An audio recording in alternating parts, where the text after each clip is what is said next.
said that he was running at middle linebacker. And then they flipped that script completely when they got to training camp. So it leads you to believe, like, okay, maybe they saw enough that they didn't want to overwhelm him, let him play to his strengths, and let him kind of ease his way into the defense and maybe learn behind Matt Milano. But now, hindsight always being 20/20, maybe you regret that a little bit because you lost out in all those potential reps that he could have had at middle linebacker. And now do you do an about face and move him back again and maybe try to get him some reps there now? And the other thing is, like, I also think that they were super high on Balen Spector. We really got to get to the bottom of this. Like, the guy comes into training camp. He is part of a 3-man competition, gets 1 day with the ones, and I thought he looked pretty solid. And this, you got to remember, guys, this is a competition where none of the three was elevating themselves. So for him, after 1 day, to get pulled from it, after all the things that we heard all offseason about him hanging around, being at the facility, Brandon Beane mentioning him every time we bring up middle linebacker, I think that was something that led me to believe that he was a real part of that competition. And then 1 day, it just, boom, it was over. So I don't know. He didn't look great in the preseason game either, playing against third-teamers. So that might be a part of it as well. But definitely, like, again, another intriguing journey that we're all going on. It's the same thing at the cornerback spot. Right. Well, at the cornerback spot, I could live with the idea that they're just going to platoon guys in and out based on matchups week in and week out. But I think you'd want a little bit more stability there in the middle. And I just look at the Bills' defense as a whole, and I can't help but think about the last time we saw them in a meaningful game getting pushed around, leading me to the events of the last 24 hours here in the AFC East, where you saw two divisional rivals get more physical in their backfield with the addition of Zeke Elliott in New England, Dalvin Cook with the New York Jets. Can the Bills' defense be pushed around? Is the Bills' defense a finesse defense, Matt? And do the other teams in the AFC, save for Miami, who's going to try and kill you with their speed and their motion, do they have a bead on Sean McDermott's defense? So I might be in the minority. I hate the Dalvin Cook signing for New York. I mean, you literally do this the day before you take Breece Hall off PUP. Like, the signing to me felt more like, all right, this is going to be a while still before Hall gets back, and then you kind of kick the can down the road for the problem that it's going to be. I don't know if this is necessarily a physical run game for the Jets. Their offensive line isn't very good. And so I'm not – if I'm the Bills, I'm not worried about that from that perspective. Now, you can make that argument for the Patriots. I mean, that's one of the things that we talked about with Damian Harris all offseason, is what the Bills loved about it, is like that physical offensive line that opened up holes for Stevenson and Harris, and now you can maybe put Ezekiel Elliott into that mix as that definitive number 2 running back, and that becomes interesting, but they still don't really have a quarterback. So neither of those moves really move the needle much for me, and I don't know how they're going to get to a point, as good as Breece Hall was last year, how they can really stay in that offensive meeting room that Dalvin Cook is 1 and Breece Hall is 2. Like, and is Cook going to be willing to kind of play second fiddle to the young running back? So I don't know. Like, can the Bills defense get pushed around? Sure, at times last year I thought that they were a little susceptible against the run. I think that Poona Ford's addition is really good. I think Leonard Floyd, one of the things that a lot of people have talked about with him is not only his pass rushing ability, but his ability to hold the edge and defend the run, and that's something where Greg Rousseau, I think, is really good at too, Shaq Lawson. So I think that up front, they're built to be good against the run. You have Matt Milano, who's a really good run defender, and then you got to figure out the other piece. And I think getting a healthy Jordan Poyer back this year, if that elbow is 100%, that's good. And if Dane Jackson starts, which it feels like we're trending in that direction once again, that's all John Butler was talking about.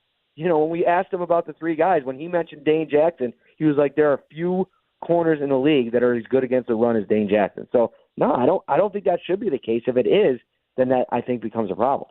I'm talking to Matt Perino, Syracuse Post-Standard, also the Shout podcast. So, Matt, the news from today, Brandon Shell announcing his retirement. Now, it seemingly happens frequently with all teams during training camp. You'll have a guy that, hey, I just don't have it anymore.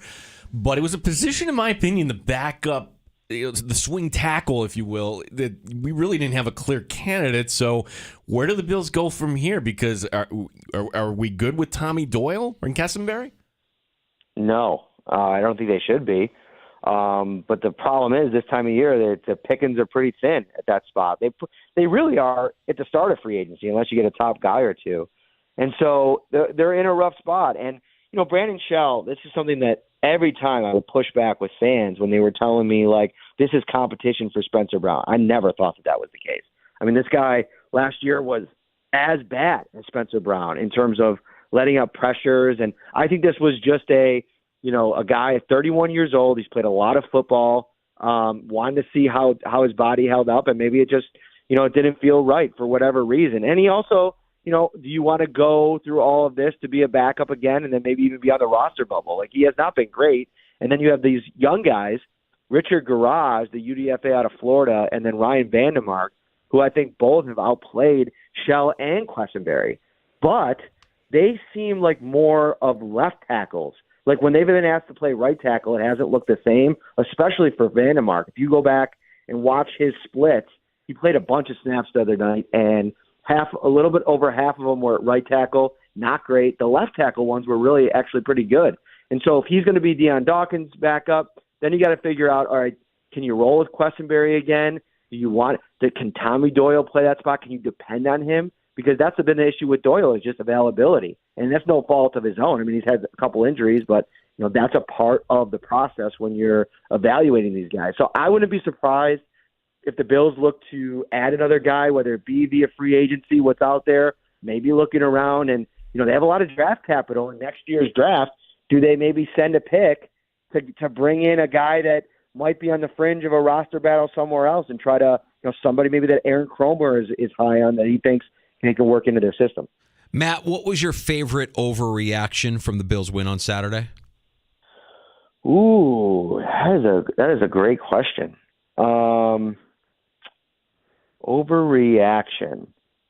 Maybe my own that I've gotten a little bit of pushback for, and that is Boogie Basham really starting to make enough noise that I think it puts a little pressure on A.J. Epinesa. And what I mean by that, and we did a show about this yesterday, and some of the pushback in the comments and some of the text that we've gotten on our insider line is that, like, all right, A.J. Epinesa is not on the roster bubble. And maybe I headlined the episode poorly. I don't think the Bills are going to cut A.J. Epinesa, but I think you have to look at this.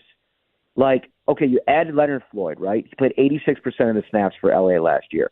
So from day one, you're adding a legitimate starter at edge rusher. Now you have number 2 is Greg Rousseau. Those are going to be 1-2 until Vaughn gets back. Let's say Vaughn doesn't get back till week 5, okay? If they put him on PUP to start. Then after that, you got Shaq Lawson, who played more snaps last year than either Boogie Basham or A.J. Epinesa.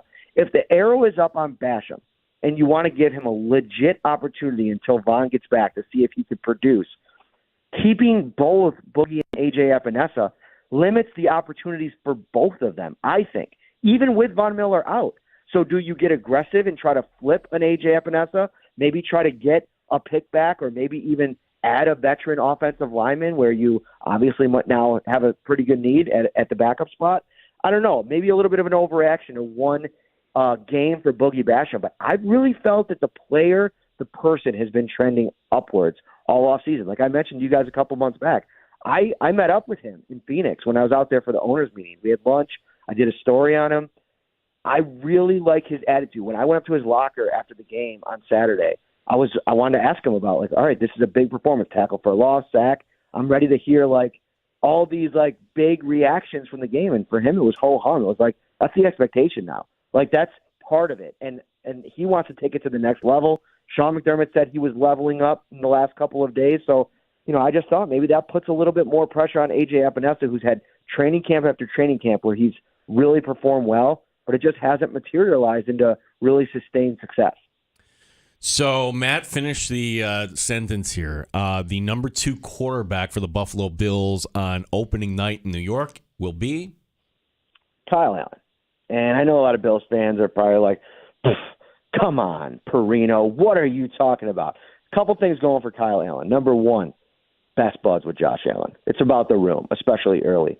There is actually evidence that you can even go off the street and bring in a guy on a one-off to save you for a week or two if you really need it. Not to mention the fact that Matt Barkley's not going anywhere. He'll end up on the practice squad. He'll be available on a bench.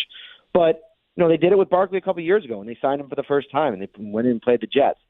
Now, one idea that I really like, and I don't know if you could get it done now, but maybe thinking about it next offseason, is drafting a similar mold type of player to Josh Allen and then just developing that player over multiple years, a late round pick or maybe even a UDFA, Malik Cunningham, like what you saw him do against for New England in the preseason here, a player like that where you can kind of bring them in. They're not going to be somebody that's, great, but they can learn behind Josh Allen. Like, what is Aaron Rodgers meant to Zach Wilson? I'm watching Hard Knocks, the first episode, and it's like he looks like a whole new player. I mean, the confidence, just the poise, the interactions in practice.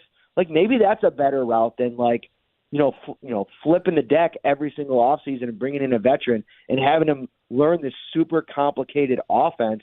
Go out and get somebody and then do it over multiple years and keep on Matt Barkley, in the toolbox in case you need to bring them out. Speaking of that toolbox, I get the sense that, and this has basically been my feeling since the draft, when they drafted Dalton Kincaid and we heard this steady chorus of he's not really a tight end, he could be a slot receiver, he's a pass catcher, that the idea that you're kind of like tied to your position with this offense and the way Sean McDermott has built this offense and Brandon Beane has built this offense, it really doesn't matter, that you could have guys out there based on their strengths and the matchup that you're going up against, and you can exploit those matchups when possible. With all that being said, Matt, I'm curious as to your thoughts on what Khalil Shakir has looked like. Not just, we saw him on Saturday. I think inconsistent is probably kind, but it's been that way through a lot of camp, and competition has been ratcheted up around Shakir, where you've got a guy like Sherfield who's physical, who can run block. You've got a guy like Hardy who's got the speed to get downfield quicker than anybody else.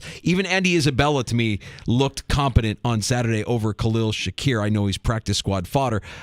Give us a projection here, because it's a guy I think we're all pulling for, knowing that he was just selected last year in the draft and we saw flashes. How does this all shake out here at wide receiver? Yeah, so I don't see them keeping 7 unless they really wanted a dedicated punt return, kick return guy, but I just don't think that that's going to be the case. So then you get to 6, and you have the top 4. You mentioned Hardy and Sherfield with Diggs and Davis. And then it comes down to me, like, I don't think they're going to cut Khalil Shakir. Like, he's a guy that's been tirelessly working this offseason. He fits in their culture, like the kind of players that they covet from the perspective of come in, learn, develop, like work through some of the inconsistencies, and there's been them.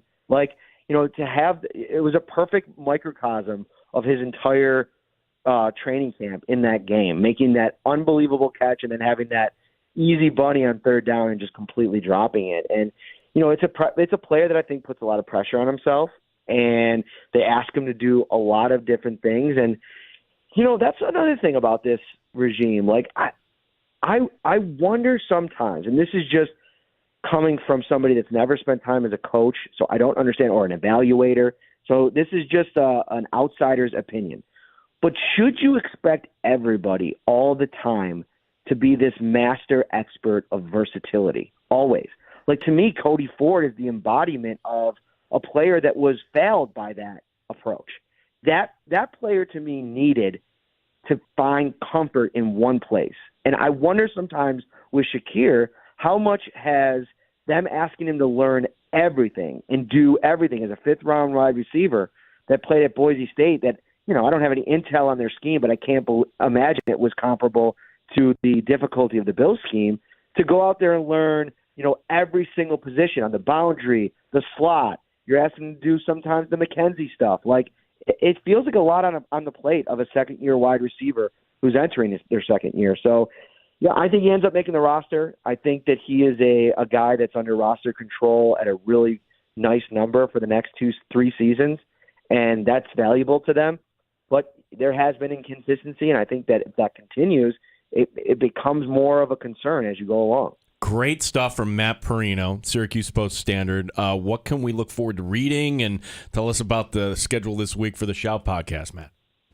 Yeah, most of the reading that you'll do of mine these days is on the Shout Buffalo Bills insider text line, 716-528-6727. Get yourself a 2-week free trial. All of our analysis, breakdowns, it all comes through there. Occasional story at the website, of course. Still, we got to still feed the beast, and then obviously the podcast. We're looking to go still 4, sometimes 5 times a week. I mean, that thing is churning all the time. Shout Buffalo Bills football podcast. Matt, you're always gracious with your time. Appreciate it, buddy. Let's do it again next week and catch up. Sounds good. Take care, guys. You got it. Matt Perino, Syracuse Post-Standard, NewYorkUpstate.com, the Buffalo Bills Shout podcast with our buddy Ryan Talbot. All great stuff, great analysis, great insight, as he always does every Tuesday here in the Sports Bar from Matt Perino. RJ writing in, great to hear Matt on the fan with Danger and Gene. And for argument purposes, I've been here in Rochester 17 years and have had 2 garbage plates. Hence, I'm with Matt. Let's introduce Gene and Danger to Wignuts, Matt. Okay. Can I share my story? Well, let me just get out real quick. RJ, I went to Buffalo for Matt's thing, and I had the Wignuts back in April. We talked about it. RJ, I went to Park Avenue for their Shout podcast a week ago on Monday, and I was fully intending to enjoy some Wingnuts. They ran out. Is that a good promotion or a bad promotion? I think you run out of something. It's like everybody wanted it, but then I'm like, I mean, I think they probably didn't know that Matt was going to be as popular as he was. When you say Buffalo Bills, people show up. Gino, people show up. Not enough wings.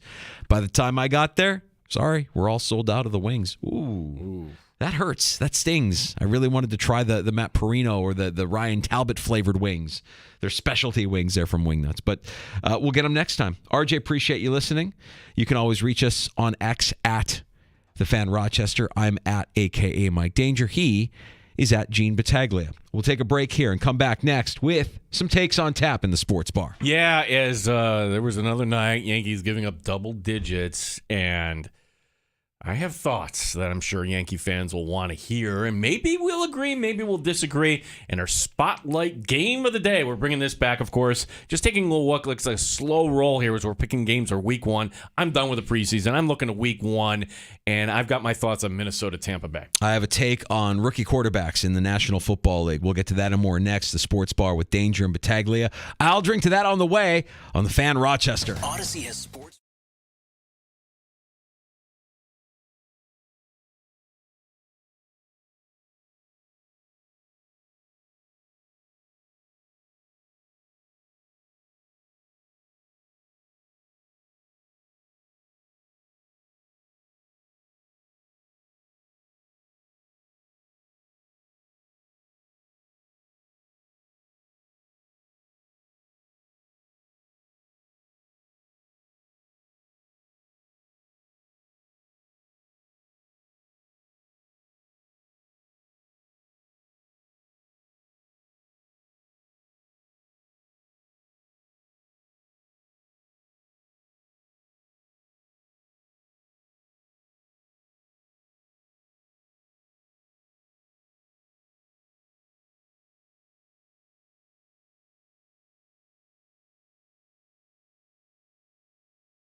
Rochester and streaming online and in the Odyssey app at The Fan Rochester, the sports leader, 95.7 FM and AM 950, The Fan Rochester.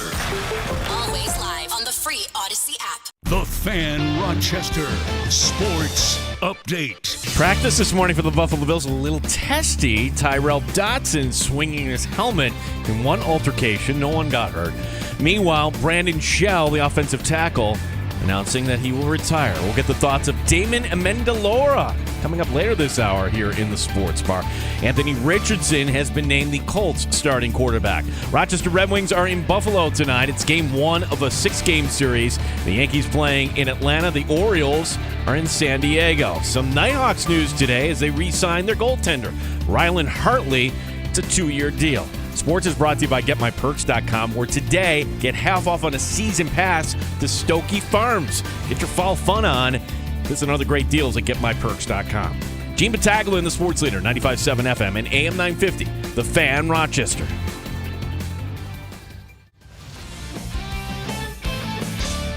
Straight up with no chaser. You're in the Sports Bar with Danger and Battaglia on the Sports Leader, 95.7 FM and AM 950 The Fan, Rochester.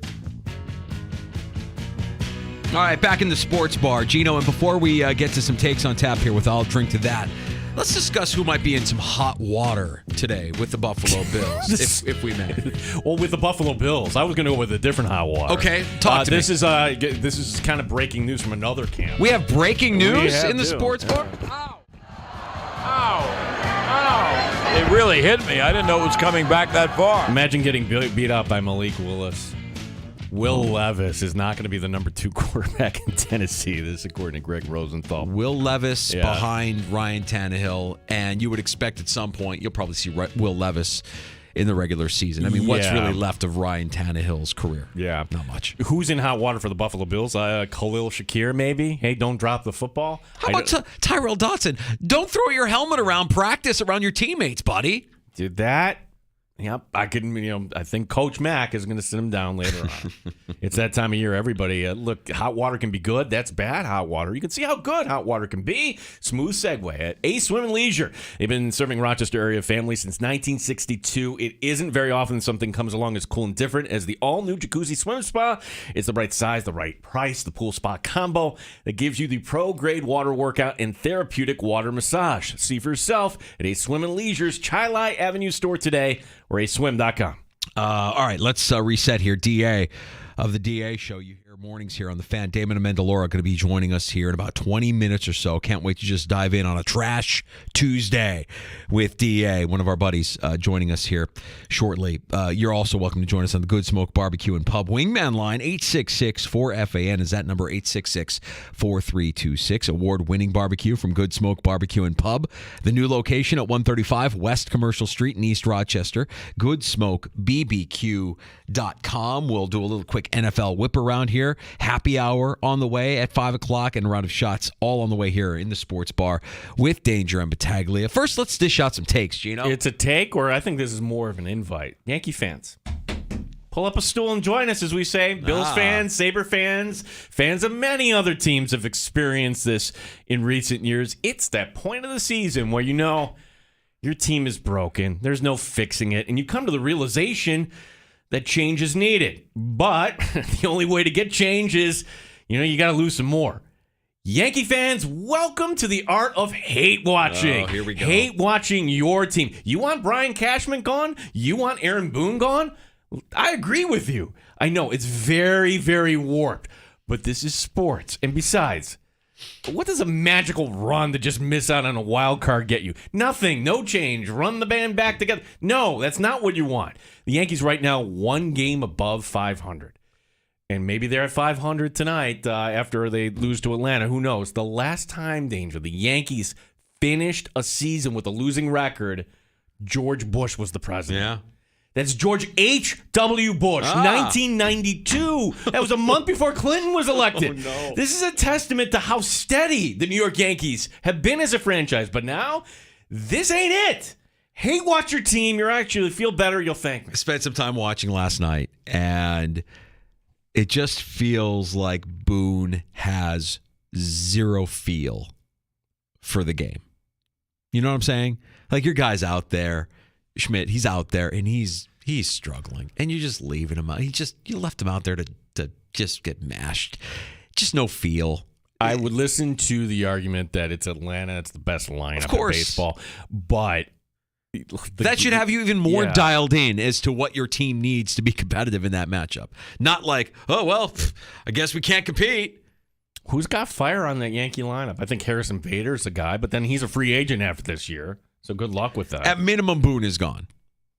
At minimum. Cashman should be gone, and now WFAN is speculating, what about Derek Jeter? Could he possibly be the next Yankee GM? I mean, doesn't have GM experience, but heck, part owner of the Marlins, no longer there, so okay. I don't know. Well, I mean, that would certainly get people excited, right? That would be a headline grabber. I don't know that it necessarily means you're going to finish the season above 500. They have to finish above 500. If they finish with a losing record, at minimum, it's Boone gone.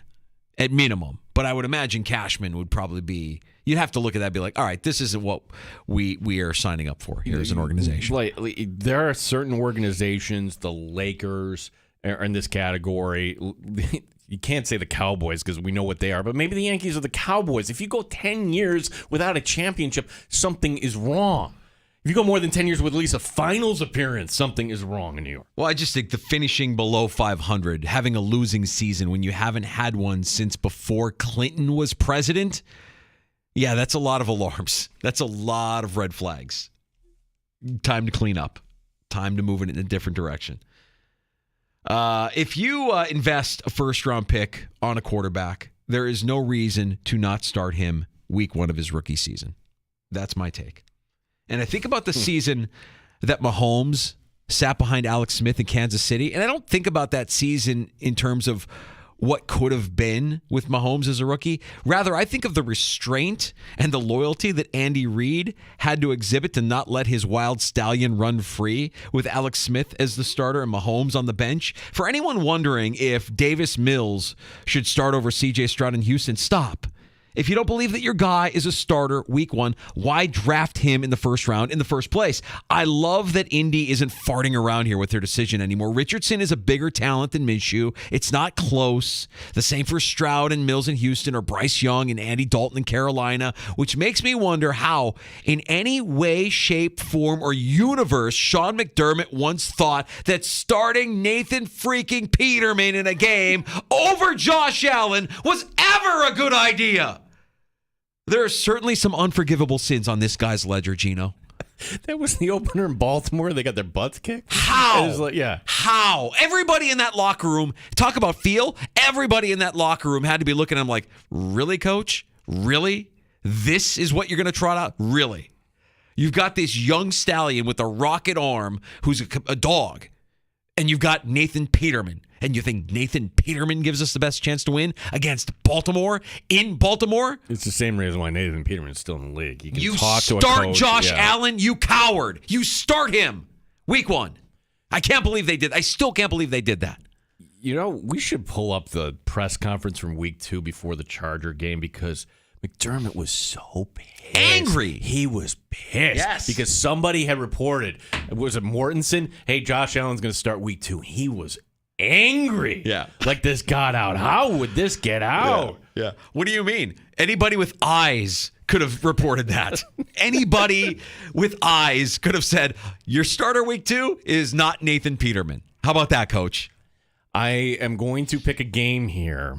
And if I had to hop inside the mind of Mike Danger, and I don't really want to do that, but I'm going to think you're going to disagree with me on this one. Minnesota, Tampa Bay. The Vikings are at home 6.5-point favorites here. Okay, and look, Minnesota went to the playoffs. Tampa Bay did not. Minnesota has a veteran quarterback. Tampa Bay, I don't know what they have at quarterback. This is a game you could consider for Survivor. It checks all the boxes, right? Non-divisional game, home team. It's point spread.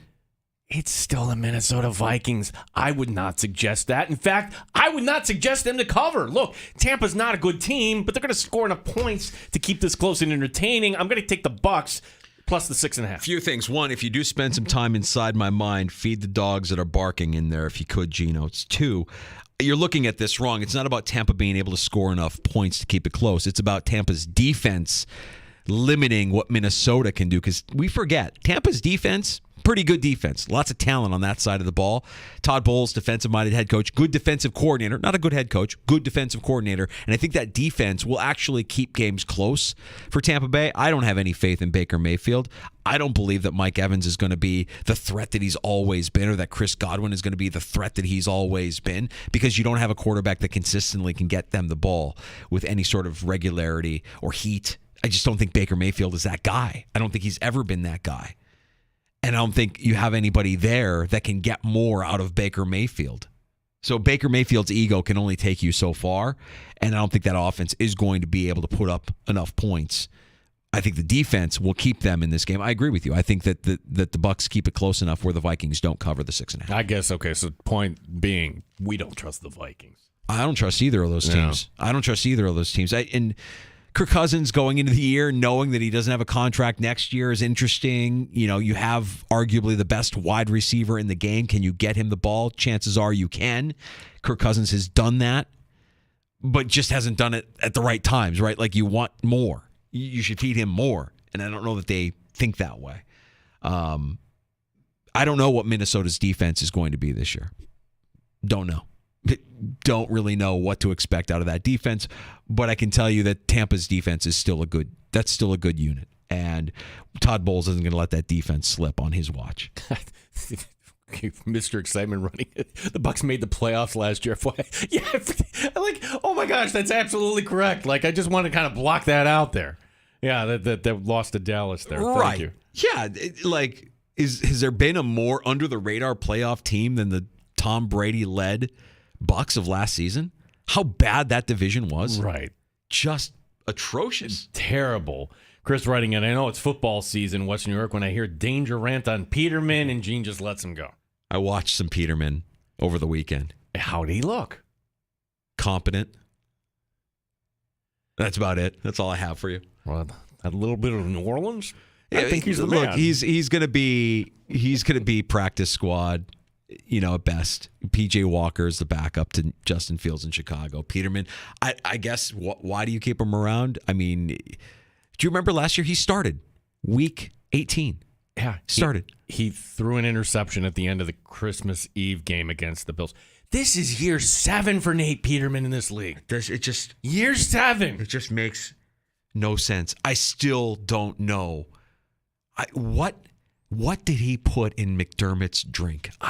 What did he slide into his Gatorade? Because it makes zero sense to me how he ever thought that guy was a starting caliber quarterback. This is a masterstroke by McDermott. Anything more than what Tyrod did last week, I would consider thriving for a Buffalo Bills quarterback. Then that should be Peterman's stats after the first quarter. Peterman is going to make mistakes. He might not make it out of the first half. I have been waiting since week 1. And I think that Peterman, from everything we've seen in preseason and in the little bit in New Orleans, I think he's the man. Dom, I'm warning you. You watch, Gene. You are crazy. Why can't it be us? Dude, you're going to be so disappointed. I'm not. Monday. There is no way I'm going to be disappointed Monday. And thus, a legend was born.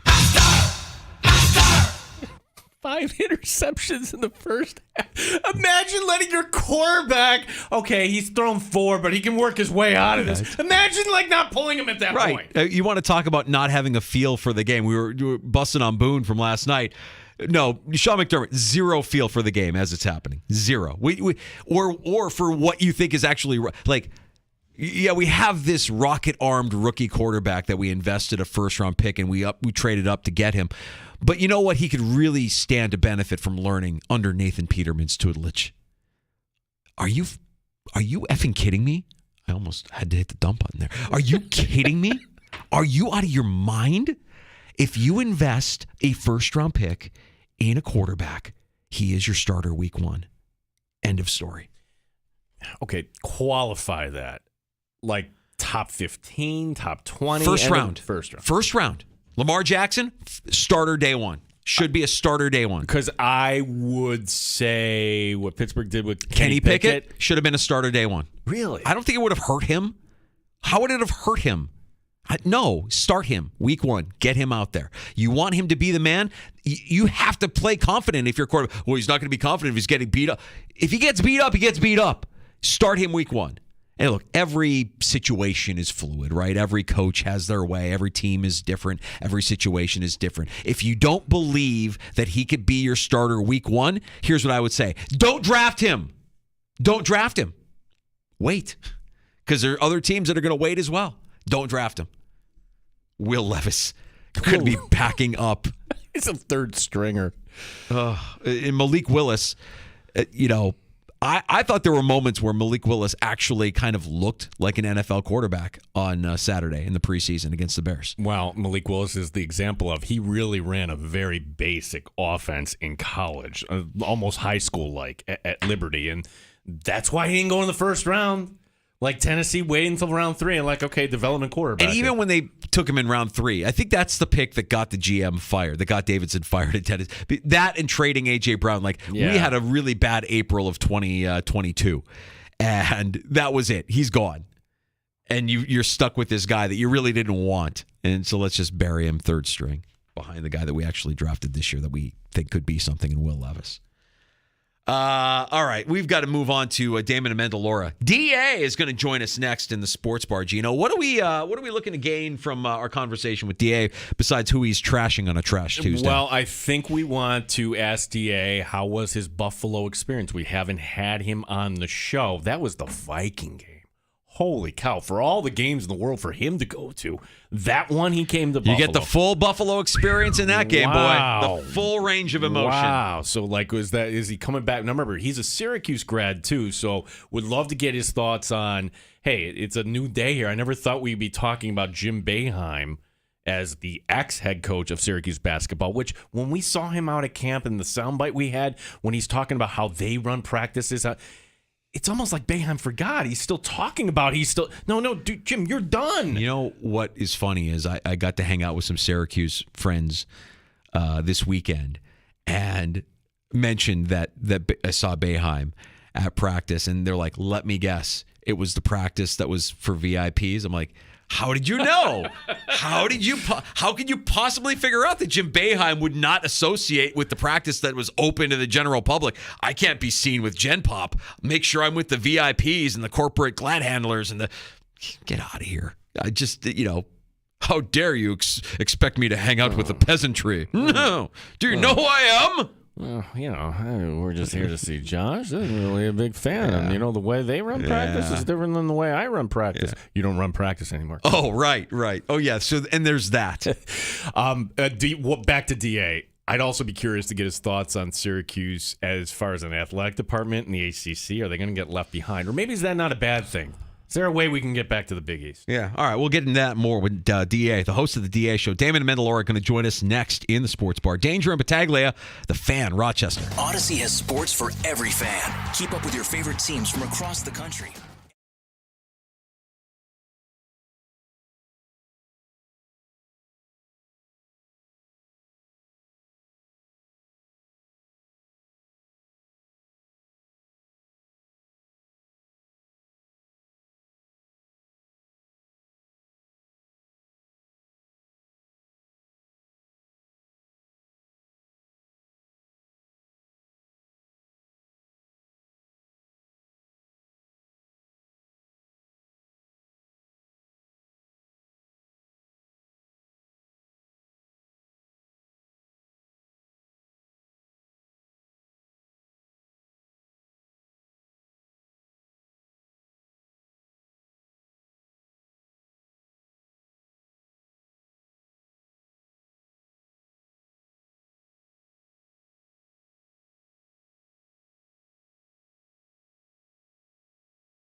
Sports Update. Testing practice for the Buffalo Bills today is Tyrell Dodson swinging his helmet in one altercation. Meanwhile, backup offensive tackle Brandon Shell announcing his retirement. We'll get the thoughts of DA Damon Amendolara coming up next year in the Sports Bar. Anthony Richardson has been named the Colts starting quarterback. Rochester Red Wings tonight. They're playing in Buffalo. It's game 1 of a 6-game series. The Yankees tonight in Atlanta. The Orioles in San Diego. The Mets taking on the Pirates. The Rochester Nighthawks making a move today, re-signing goaltender Rylan Hartley. It's a 2-year deal. Sports is brought to you by GetMyPerks.com, where today get half off to Stokey Farms. Get your fall fun at GetMyPerks.com. Gene Battaglia, the sports leader, 95.7 FM and AM 950, The Fan, Rochester.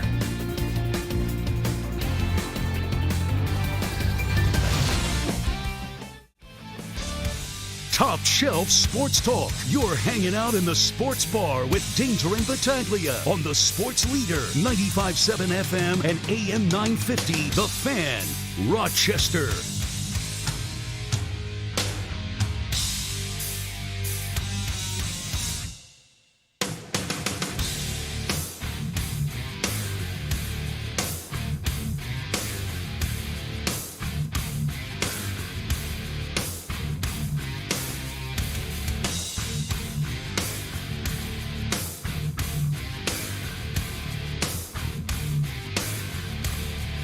All right, you're back in the Sports Bar. It's Danger and Battaglia. Glad you're with us at 95.7 FM, AM 950, the free-to-download Odyssey app, and our stream at The Fan Rochester on YouTube and Twitch.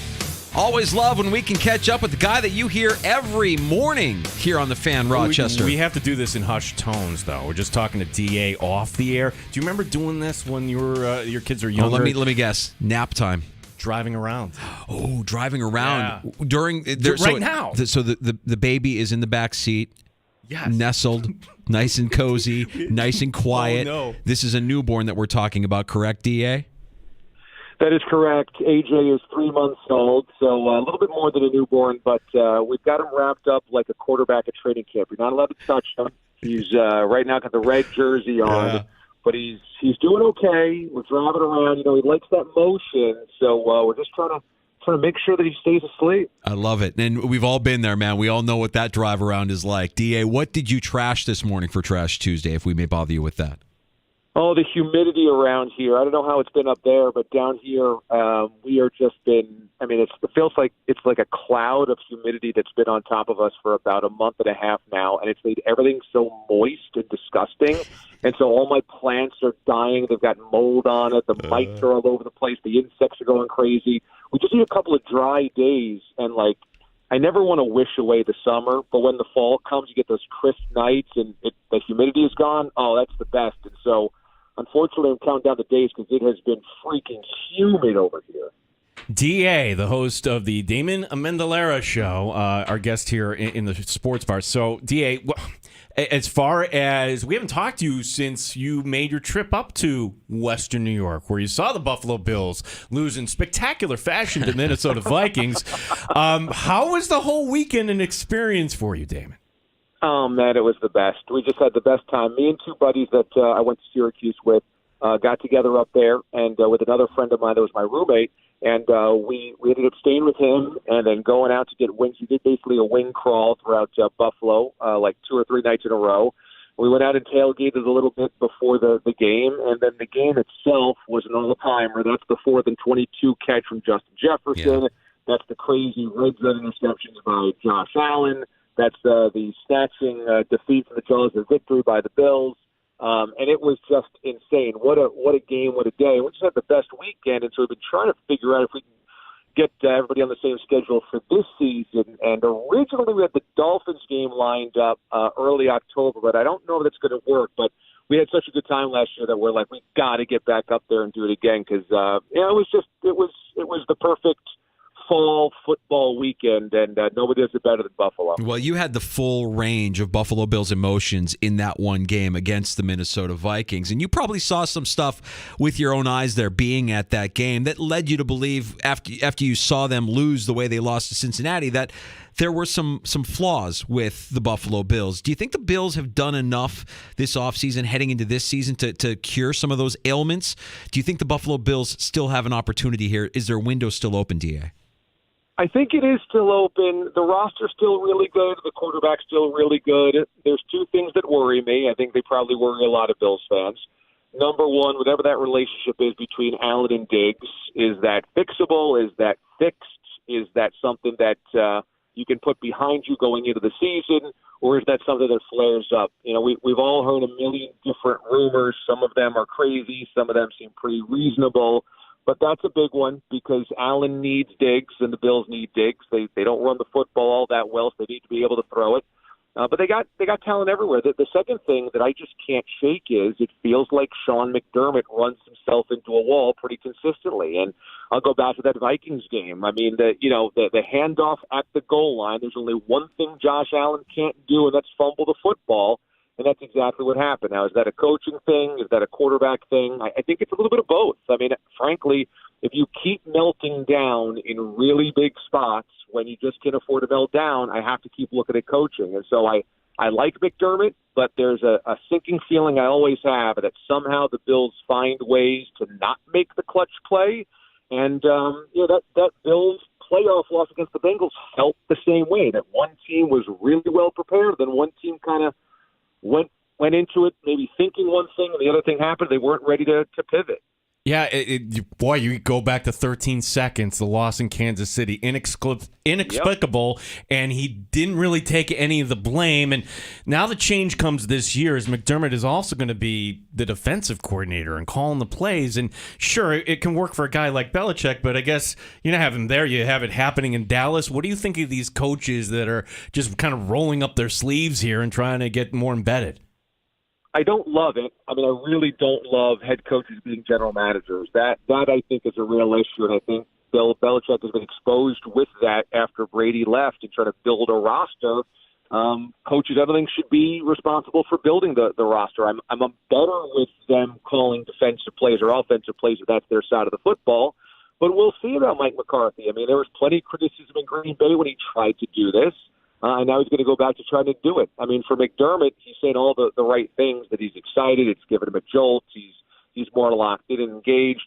But look, being a head coach is a really hard job. And during the course of a game management, adjustments, motivation, all the things that you need to be kind of micromanaging on a drive-by-drive basis, you kind of can't, because now you've got to make sure that you're calling all the right plays on that side of the football. So I don't love it, but for McDermott, Leslie Frazier left for a reason. Whatever that reason was is, again, one of these kind of unspoken things in Bills land.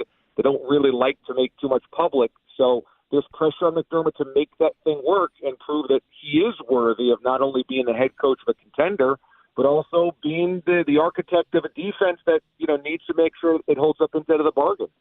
DA, take a wider lens view here of the AFC East and let us know what you think of the changes that have been made, especially in the last 24 hours here with the Jets, with the Patriots.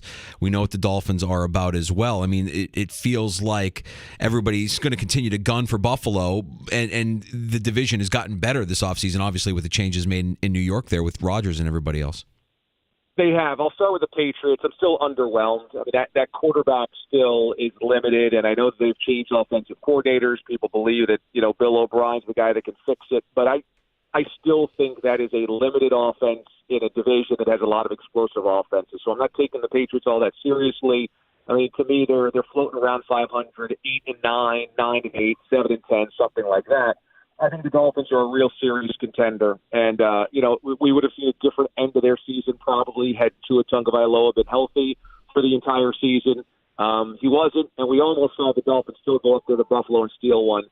This is a really good Dolphins team that's loaded. They've got really good wide receivers. They've got depth at running back. They've got a really smart head coach. They've got pass rushers. They've just kind of put together a really good roster. And they're a serious threat to the Bills. And then the Jets are the great unknown here because they've got Aaron Rodgers, which, let's face it, he's going to command all of the headlines. And they have a lot of talent on both sides of the football. But there's questions about Robert Saleh, and I think there's questions about Aaron Rodgers in a big spot. this is not only a Jets team that hasn't been in big spots before, but this is Aaron Rodgers who has flamed out in his last 4 or 5 big spots. The NFC Championship game against the Niners, the NFC Divisional game against the Niners, the NFC Championship game against the Buccaneers, and then last year winning it against the Lions. All of those games, Rodgers was pedestrian, if not flat out poor, and he's only been a year older. Now I know that he's re-energized. Hard Knocks shows him to be this kind of great leading man, but I've got my question marks. I still think the Bills are the bar, but I think the Dolphins are really, really close to the Bills. And then I would put the Jets because of the unknown of what is Rodgers in a big spot and who are the Jets when things matter most. Damon Amendolara, he's the host of the DA Show, our guest here. You hear every weekday morning on the Fan Rochester. So, Damon, we know you're a Syracuse guy.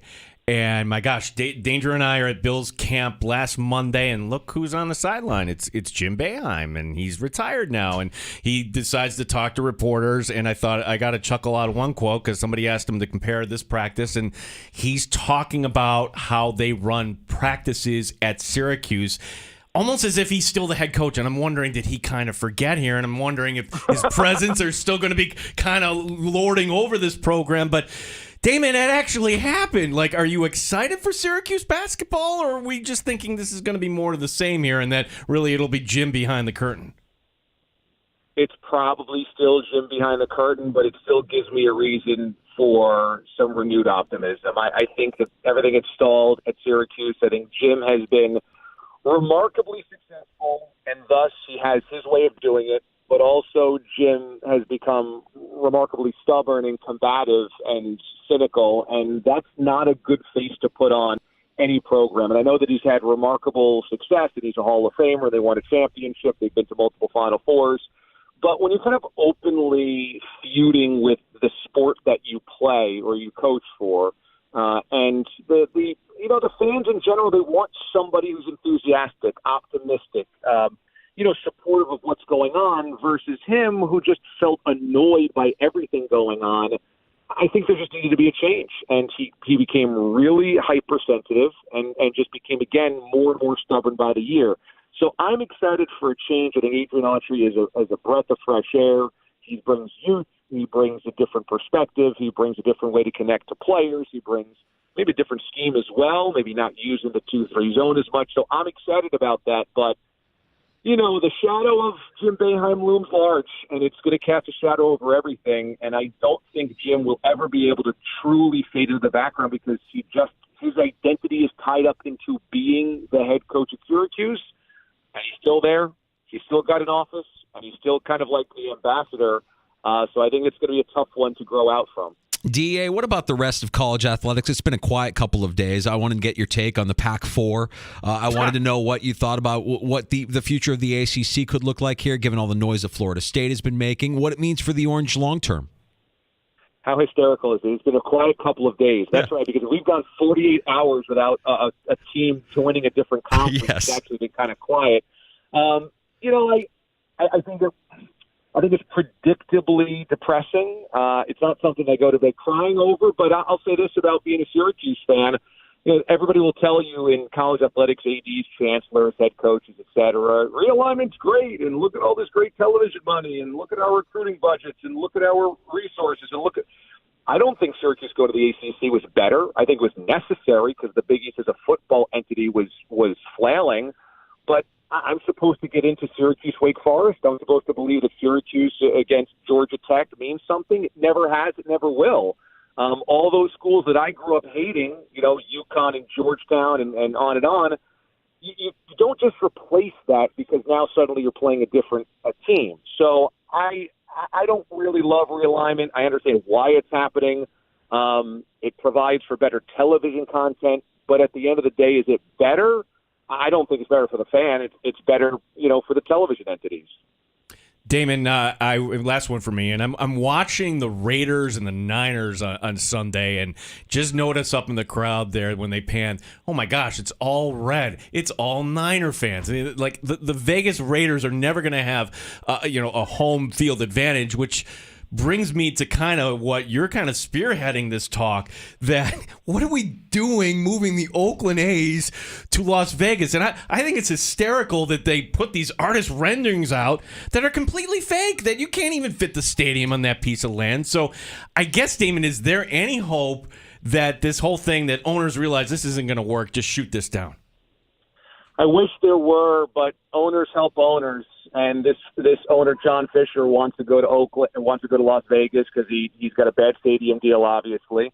And the commissioner is going to be carrying that water. And it's depressing because Oakland has a history of fans that will show up if the team is good, and especially if the ballpark is completely dated, which it is. And they don't care. And they've just steamrolled that fan base in that city.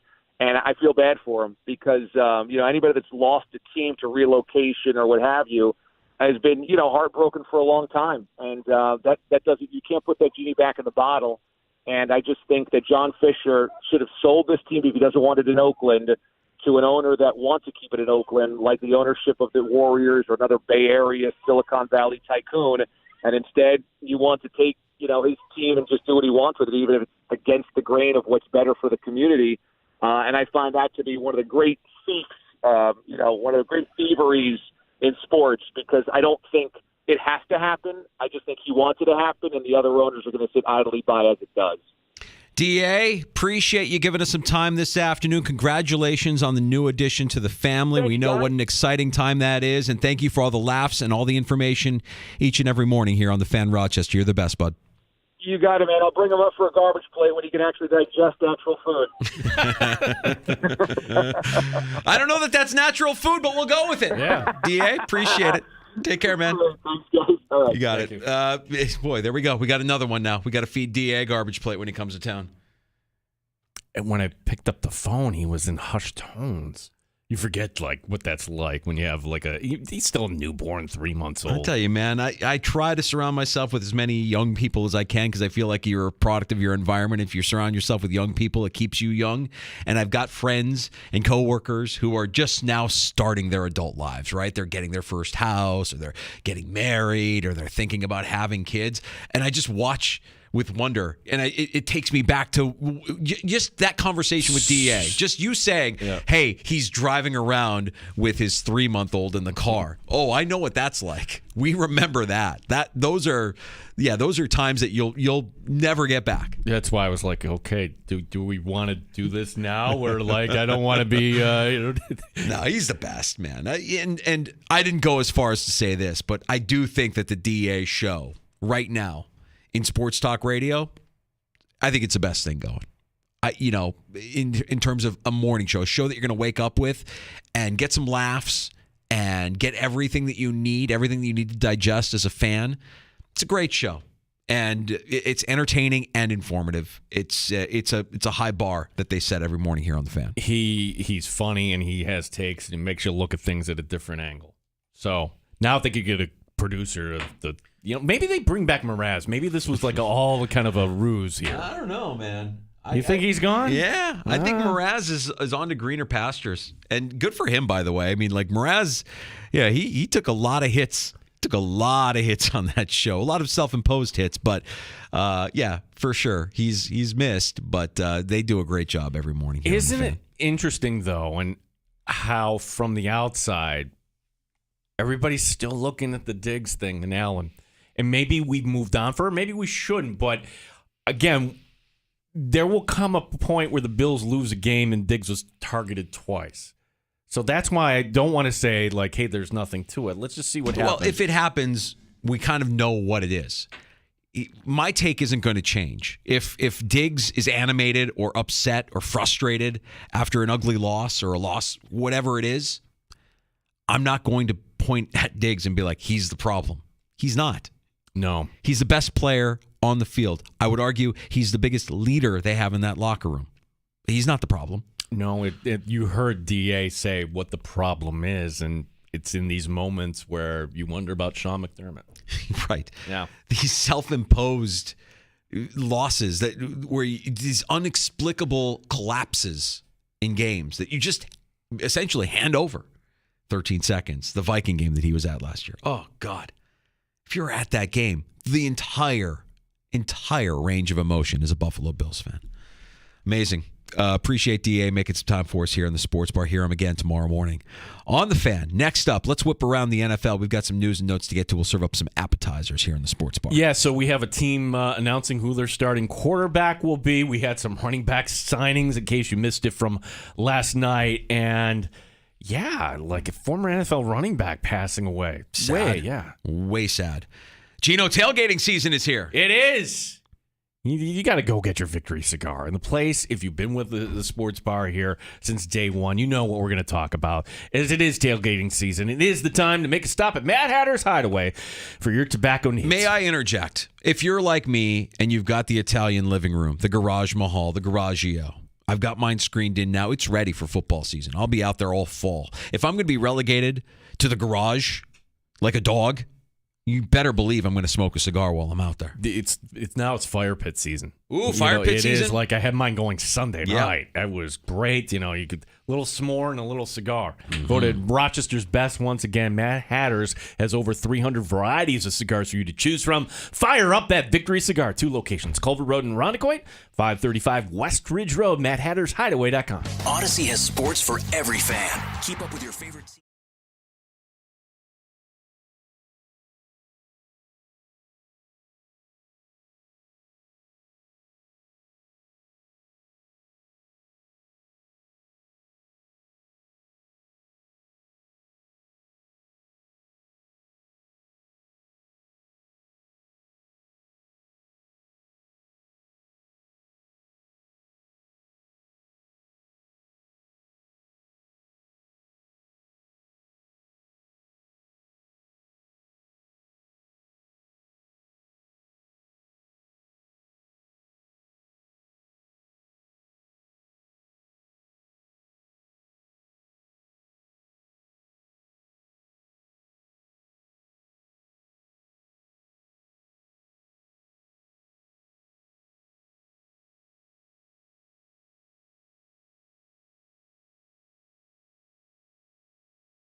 Battaglia on the Sports Leader, 95.7 FM and AM 950 The Fan, Rochester.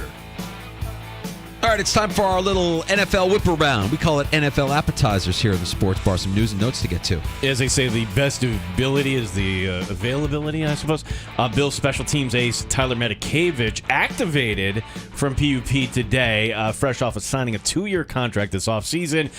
Started camp off the practice field dealing with a calf injury. Von Miller is now the lone player remaining on PUP. And I guess I have the question here, Danger, is Matakevich in trouble? I don't think so. No, he just got signed to a 2-year contract extension. So if it's a 2-year contract, I think that they want him around, and they know what he is to that special teams unit. I think he becomes your leader on special teams. It felt like he was that guy last year, but you got guys like him, Saran Neal, like these are guys that are proud to say, yeah, we kind of run special teams around here. I loved when we asked Saran Neal that, like, how would you define your role with this team? And he kind of says, I'm an under-the-radar guy. I can do anything they ask me to do. But I tell him, I'm a special teamer. I'm a special teams player. Yeah, Matakevich, if you move on from him, $2.5 million would be the cap hit. That would not be good. Yeah, he's going to get out there. He'll be fine. I'm not worried about Matakevich.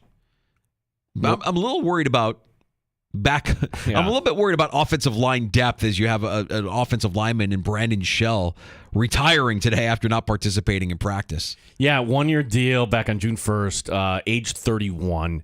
This, it's not uncommon. Like every year you have a veteran that's, okay, I see the numbers. My body doesn't feel great. This is it. And this is quite often how it ends for a lot of guys. Like, look, I'm going to make this decision on my own. And you wish Brandon Shell the best, but it just kind of brings into focus, who's the swing tackle on this team? Do we feel good about Tommy Doyle? Do we feel good about David Kessenberry? Is there another option out there at tackle? I don't know. Now, we talked to Matt Perino last hour. Richard Garage, the undrafted rookie. Now, he's more of a left tackle, but that's a guy that has popped and who might be the guy we never even heard of entering camp that could end up making the team. What are we talking about? Not great, Bob. This is all terrible. I think this is a problem around the NFL, though. This isn't exclusive to the Bills. That offensive line depth around the NFL is shaky at best. And so you've really got to hope that your guys, your starting 5, are able to stay healthy through the course of the season. You don't want to see the big man go down at any point. Oh, but Richard Garage, he split time between tackle and guard at Florida. Don't you just kind of love that versatility? Oh, that's what they drafted him for. That's what they picked him up for, I should say, is that versatility. They love some versatility. Anthony Richardson will be getting the starting nod week 1 for the Indianapolis Colts. Must have shown enough in Saturday's game against the Bills. It was Shane Steichen, head coach of the Colts, announcing today that Richardson will be the team starter moving forward. So any competition that may have existed with Gardner Minshew is over. Week 1, the Colts are at home. They take on the Jags in an AFC South matchup. That's September 10th. I think this is the right move. I think teams that don't start their rookie first round quarterbacks week 1 are fooling themselves. Like what would you draft him for if not to get the most out of him immediately? You have a window where you're operating with this unfair advantage of having a quarterback cost controlled through his rookie contract. Get him out there. Well, and once you do that, no going back. Okay, if he is healthy, I don't care if you're 0-4. You need, but by like week 10, 12, that's when I think you get, all right, you start to see enough. And in the case of Josh Allen, yeah, he started against the Chargers, was terrible in Green Bay, had some really bad games. Yes, you beat the Vikings on the road.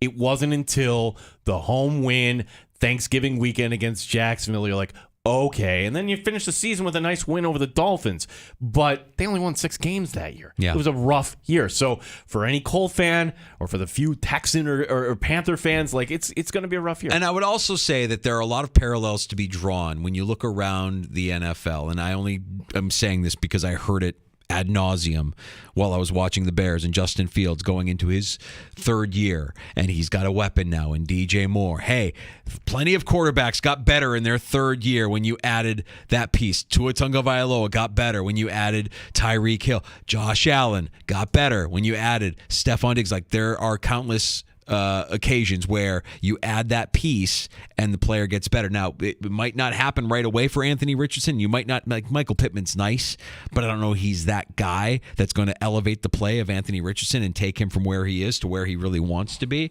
If they're smart, They'll be patient. They'll build it from the inside out. They already have one of the best guards in the game who was rough last year, but let's see what the Colts offense looks like with Richardson. I think this is the right move by the Indianapolis Colts. Boy, like you are so high on the Bears this year. They're winning the Super Bowl. You didn't hear me? I'm just worried about you week one. If Jordan Love says, "Ha-ha, I'm the next guy in line." Jordan Love, he sucks. Everybody knows this. Gino, anybody, again, if you have eyes, you know what you see. Please.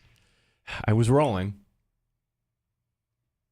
You were rolling the tape? Yeah. When I said the Bears are winning the Super Bowl? No, like when like after week one, and like when I'm like Jordan Love. If Jordan Love goes and rips off a 400-yard game and multiple touchdowns. Yeah, I'm trying to. Do you understand that I'm being facetious, right? Because it's overreaction week one of the preseason. No. Everybody likes to overreact. No, you were really in love with the Bears here, and you really think that they're going to get over the Packers. I am realistic. I'm not saying that the Bears are actually going to win the Super Bowl, Gino. I hope you know I'm being sarcastic. No, but you're really too high on this thing. I am not. I'm trying to get you down. I am not. A little They're bit. A 500 team. You're a little bit. Well, for you, that's exciting. It's an improvement. Yeah. It's definitely an improvement. It's enough to get me off my ass to go see them in person. I will go to a Bears game this year just to see that they went from the worst team in the NFL to a middling team in the NFL is a step in the right direction. I'll take that. So Dalvin Cook is not going to be practicing with the Jets this week, but for good reason. His child is due to be born any minute, and also he's coming off of shoulder surgery this offseason. But once he's ready to go, head coach Robert Saleh says his team's going to be working ways to maximize his contributions, as well as fellow running backs Breece Hall and Michael Carter. Yeah, and that's Breece Hall, who just was activated today off the PUP list, practicing now on a limited basis for the Jets, returning from his torn ACL and the surgery that followed. Meanwhile, you have the new acquisition in New England with Zeke Elliott at running back. He'll be there today. He's signing officially. And then he's going to fly with the team to Green Bay. The Patriots and Packers having joint practices this week, and we don't know yet whether or not Elliott will actually play in Saturday's preseason game at Lambeau, but Elliott will be participating with the team, at least in practice. If he goes in there as the number 2 back, the Elliott signing means more to New England than the Cook signing means to the Jets. Would you agree with that? Yeah. No, I think so. I think what Bill Belichick is doing here is actually smart. It's a recognition of what you have. And if you thought Mac Jones was going to all of a sudden become this prolific quarterback in the NFL, you know his limitations and you know what your team is going to be. You've got Mike Gesicki, you've got Hunter Henry, and you got a two-headed beast in the backfield now that you've added Zeke Elliott. I think that you could probably guess what his plan is going to be on offense, and that's to out-physical every team that you're playing and try to shorten games. Yeah, so about Gesicki, dislocated shoulder yesterday's practice. The team is hopeful that he can return week 1 despite the injury to the AC joint. 1 year, $9 million back in March. Nine times. This is interesting, and it's a smaller story, but it's worth noting that the NFLPA, they announced, I think it was last week, maybe a couple of weeks ago, that they weren't going to be holding their own postseason College Bowl for NFL prospects, that they're going to be moving in another direction. Their quote, to align with their goals. Well, their goals today, I guess, would be to be a presenting sponsor of next year's Senior Bowl in Mobile. The 75th anniversary celebration is happening here on February 3rd in Mobile. Addition to sponsoring the game and connecting with the future pros that play in the Senior Bowl, the NFLPA said that the partnership will also allow former players to be a part of the game's football operations staff in 2024. Is Mobile, Alabama known for anything else other than the Senior Bowl? That's their big event. That's got to be it. It's a whole economy down there, I'd have to think. Mm-hmm. Finally, sad news to report. Former NFL running back Alex Collins died. Far too young age of 28. The Seahawks made him a 5th-round pick in 2016.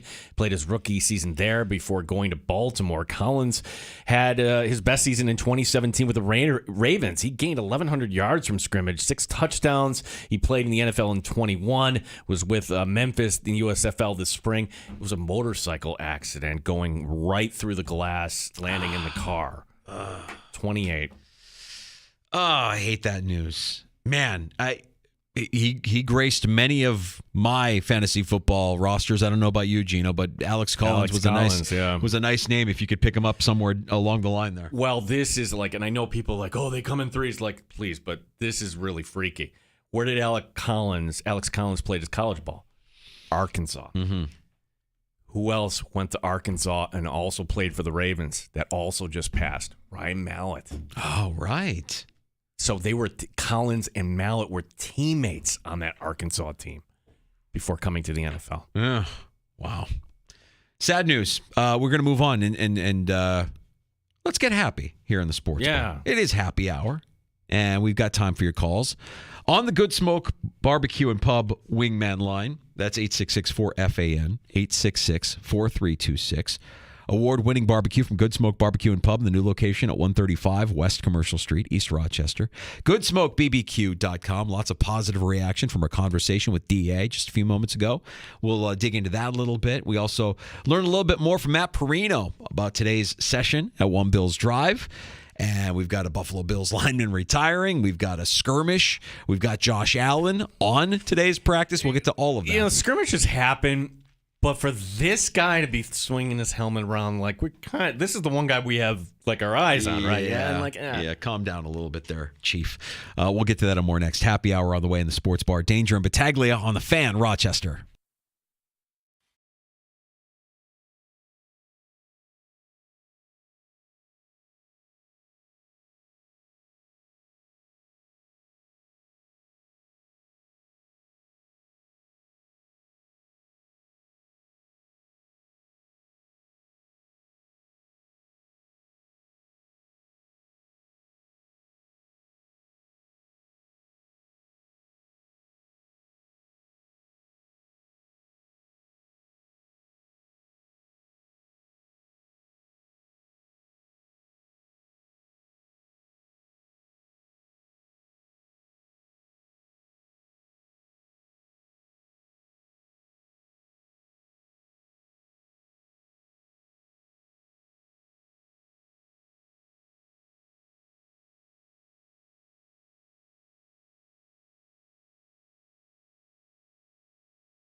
950 The Fan, Rochester.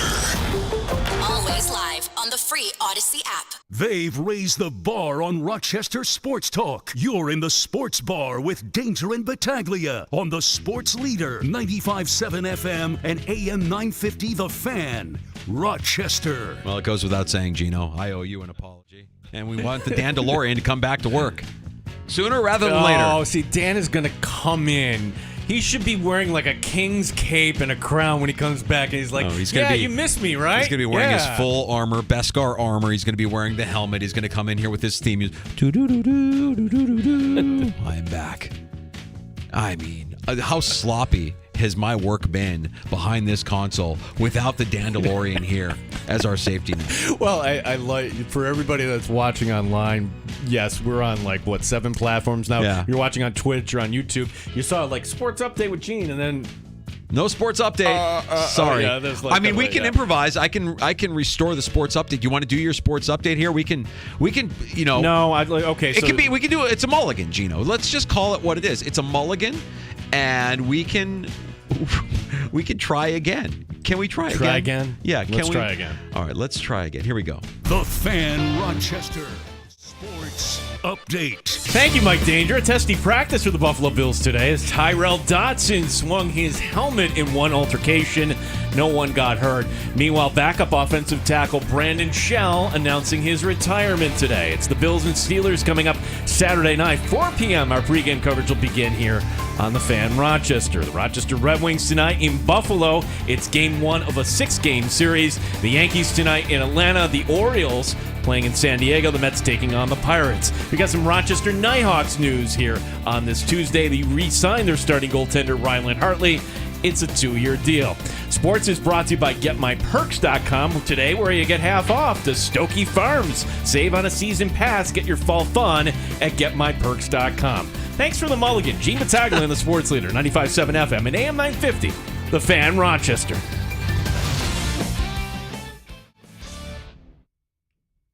Neat or on the rocks? It's the Sports Bar with Danger and Battaglia on the Sports Leader, 95.7 FM and AM 950 The Fan, Rochester. Where's your head at? I've just always prided myself on running a tight board, a tight ship. You could drive a truck through that Segway. Man, it's just sloppy. It's just sloppy. Out of my element. I don't know. Gino, I'm a little bit off the fat. A little bit has been taken off the fastball. What is going on?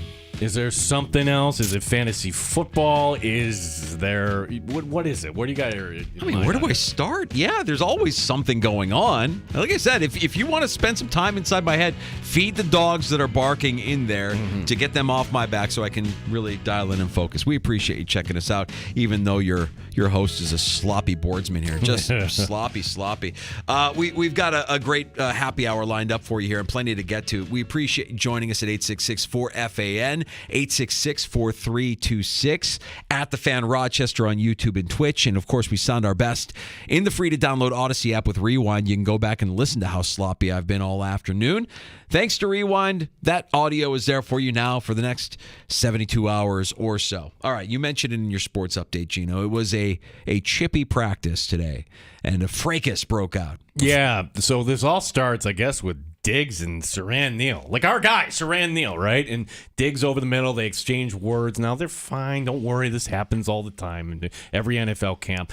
But then it's Spencer Brown. Now, of all the guys on the offensive line, can we kind of agree that Spencer Brown is the guy that with the mean streak and if you had to put it up to a vote, most likely to fly off the handle, it would be Spencer Brown. And we're learning that Tyrell Dotson is a guy that maybe you can push his buttons. And Tyrell Dotson exchanging words with Josh Allen.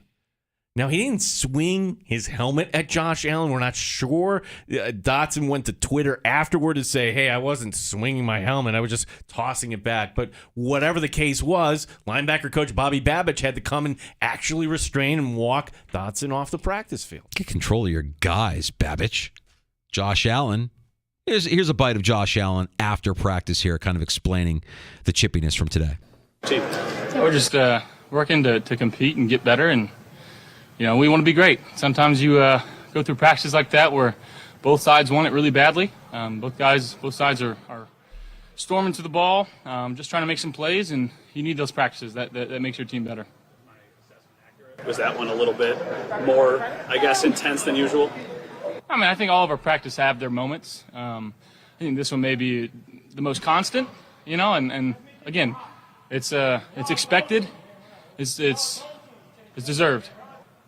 Everything that happens in between the white lines stays within the white lines. We love each other. This is a team that gets along extremely well. Our locker room's fantastic. We spend a lot of time outside the facility together. But at the same time, we're grown men, and we want to win. We don't want to give the defense anything. The defense doesn't want to give us anything. So I'd be worried if it was the opposite, to be honest.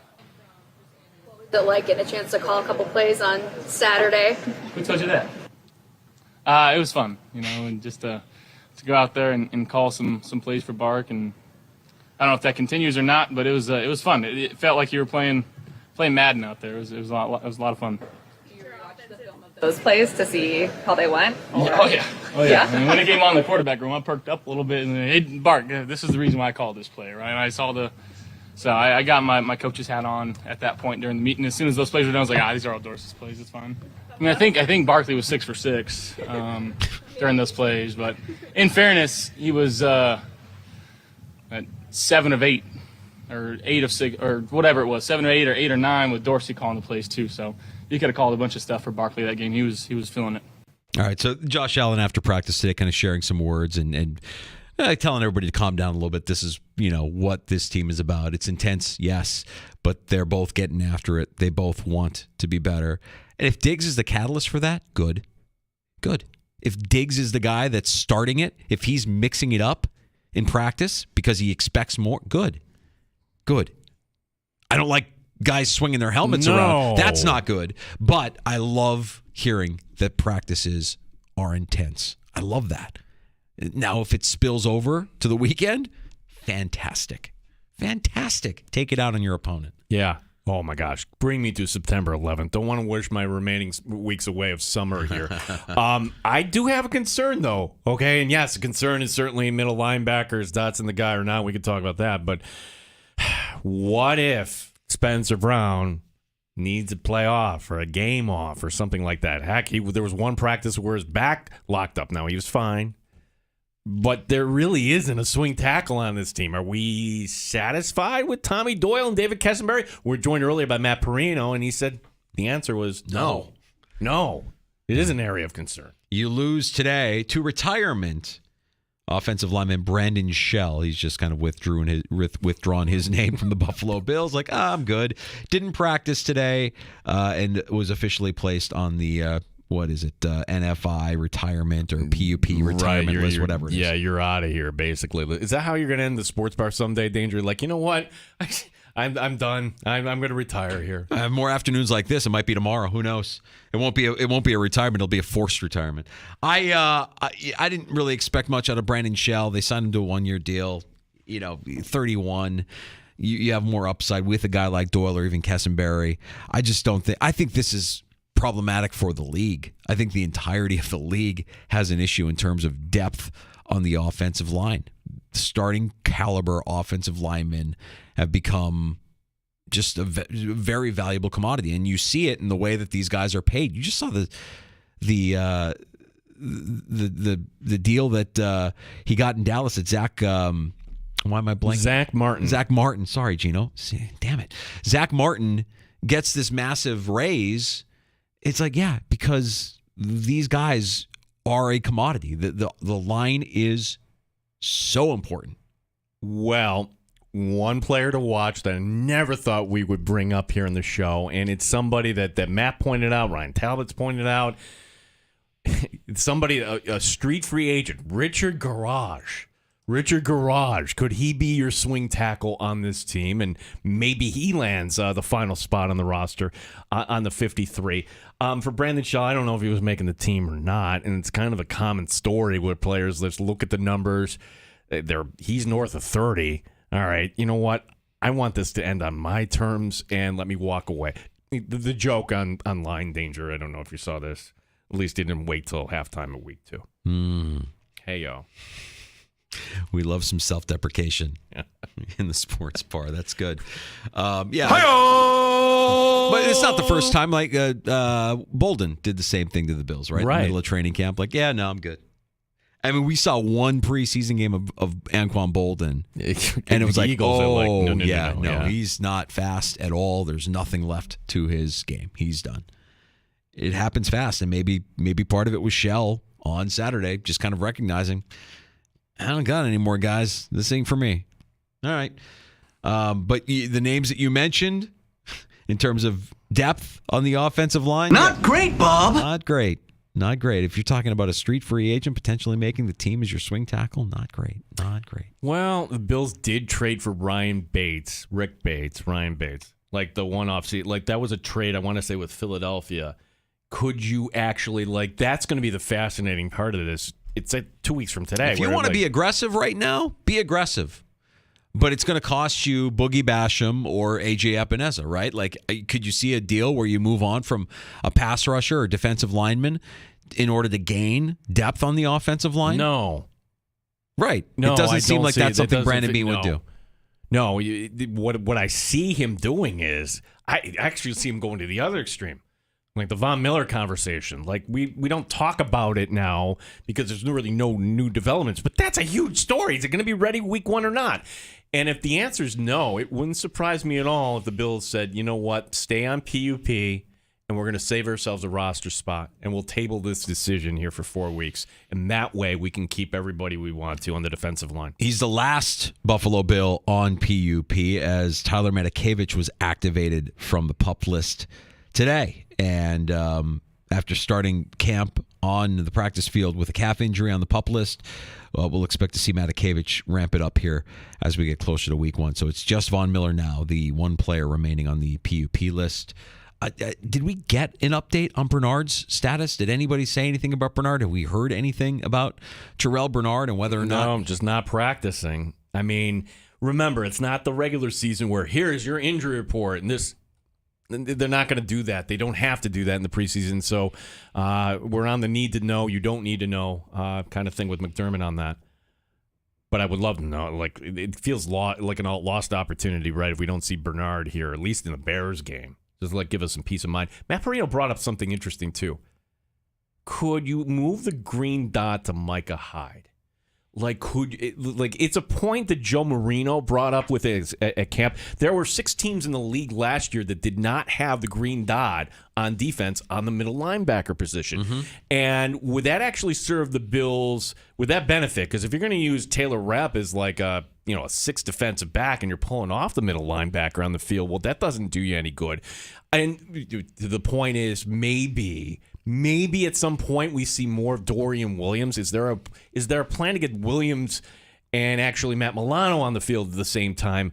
I don't know. Like, to me, Dorian Williams seems like he's ahead just as a football player of Tyrell Dotson, but that's not the same position right now. I'm just curious as to what made the decision for Sean McDermott when they tried Dorian Williams at middle linebacker. Like, yeah, you know what? We're not going to put him at Mike. We're going to move him over to Will. How much of the benefit of the doubt do you give Sean McDermott? I mean, I don't want to have to go back on my rant from earlier today. That was epic. You can download the Odyssey app and you hear Mike Danger. But we want to give him the benefit of the doubt. Look, he's had a nice record as the Bills coach, but do we really believe that he's always made the right move with personnel?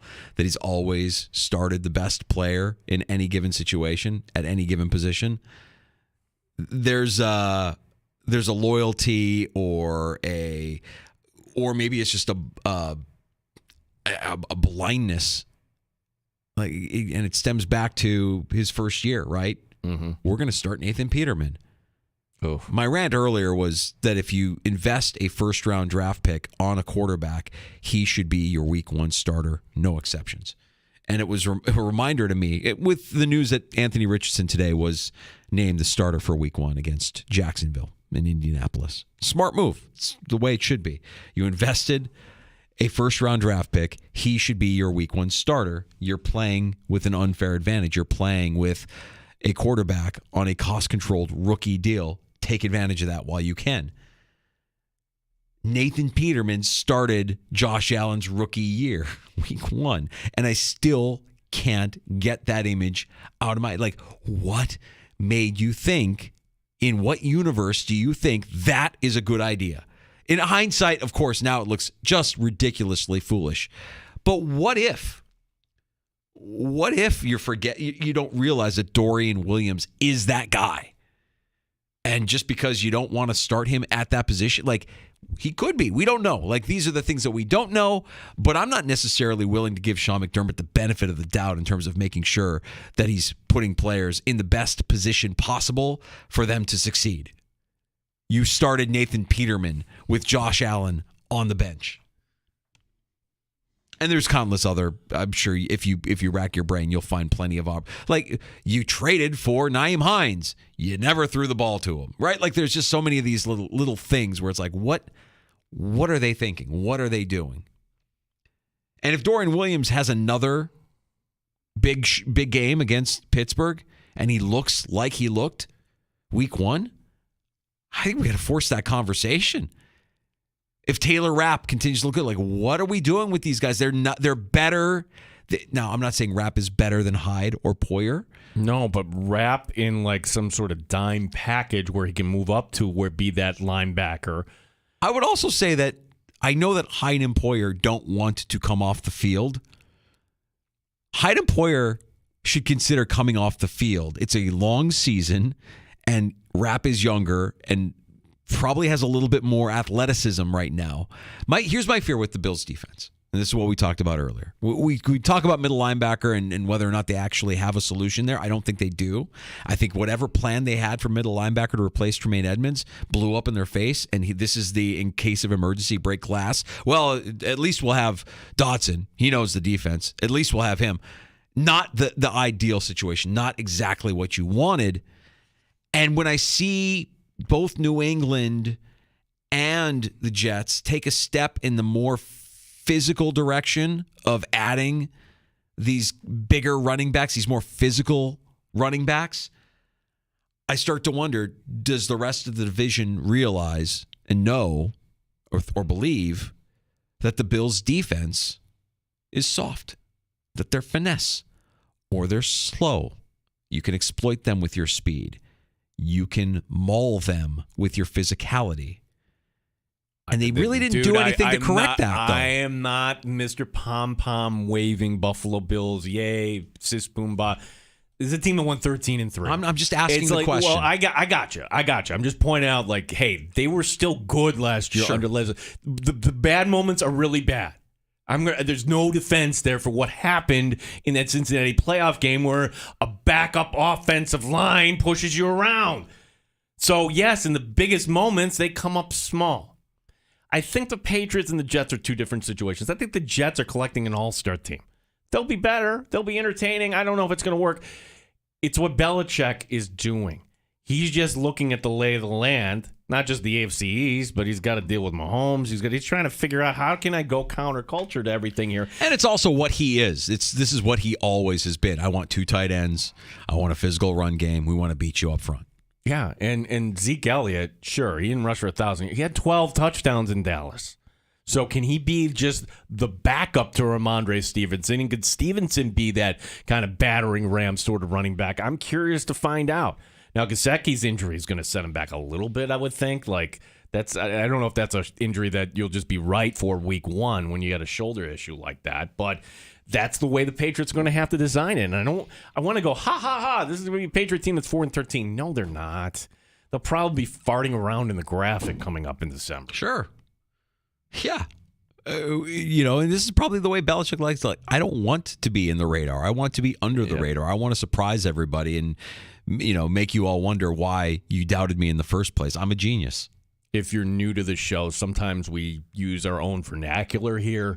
And one of those phrases, you see the graphic in the hunt. It's farting around. Farting around. Yeah. Farting around is the graphic we prefer. Can't wait for farting around season. That's one of my favorite times of the NFL season. I think the Bears will be farting around this year, buddy. I don't know that they will be, but I'm allowed to be excited because it was a fun weekend watching them do what they did over the weekend, week 1 of the preseason. That might be my high point of the season, Gino, and I'm gonna soak it all in. If we're all allowed to overreact from one preseason game, then my team, they're gonna win the Super Bowl, Gino. We're doing the Super Bowl shuffle. It's 1 week in the preseason. I'm ready. Give me this. Just give it to me. I don't know that they are. But anything is an improvement from last year. Worst team in the league.